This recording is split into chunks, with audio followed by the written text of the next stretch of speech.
island, it is silent now, but the ghosts still haunt the waves.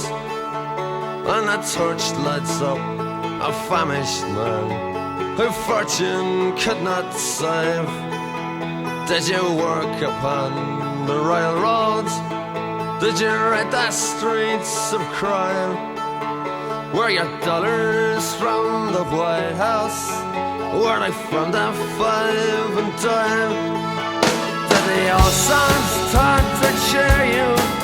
And did they still make you cry? Did you count the months and years? Or did your teardrops quickly dry? I know that was not to be on a coffin ship. I came here and I never even got so far that they could change my name. Thousands are sailing across the western ocean to a land of opportunity that some of them will never see. Fortune prevailing across the western ocean, their bellies full, their spirits free. They'll break the chains of poverty and they'll dance.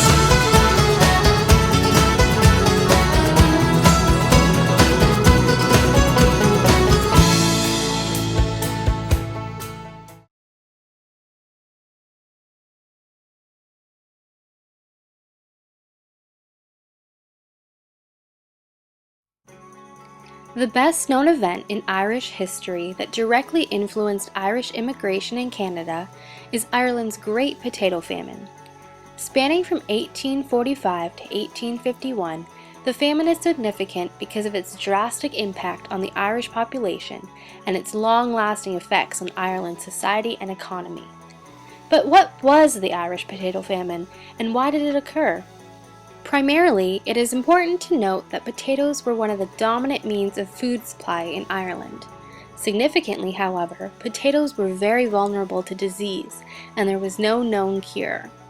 Oddly enough, in the year 1845, the year of the famine, the Irish had expected a good harvest of potatoes, for the weather had been favorable during its growth.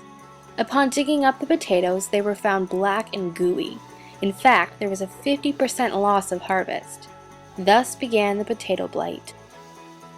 Over 1 million people died. However, it was not from starvation, which is a popular misunderstanding about famines, but instead from various diseases that caused sufferers to be severely sick and weak. Additionally, those who died tended to be of the poor and working class, for they did not have enough money to buy other kinds of food to eat and could not afford ship tickets to emigrate from Ireland. In contrast, approximately 1 million of the living Irish population who had money viewed the famine as an opportunity to leave Ireland and move to England, America, and most significantly, Canada. They hoped that their migration would lead to a happier life with better health, land, and food supply. However, countries such as the United States became aware of the vast exodus from Ireland and used the Irish immigrants' obvious desperation to find a new home as an opportunity to make as much money as possible. As noted in the documentary entitled Death or Canada, at the height of the famine, American ports doubled landing fees and imposed higher health standards, making the U.S. off limits for most migrants. Thus, Canada became the primary gateway for Irish immigration.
There is a large amount of controversy over the true cause of the potato famine, with historians pointing fingers at Britain for Ireland's mismanagement, at God for causing a natural phenomenon, and another finger at the British government for a potential premeditated epidemic.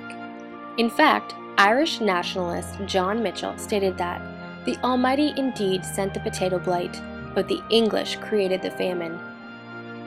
However, regardless of the cause, the most significant focus is the effect it had on Irish migrants, causing many to leave Ireland for Canada.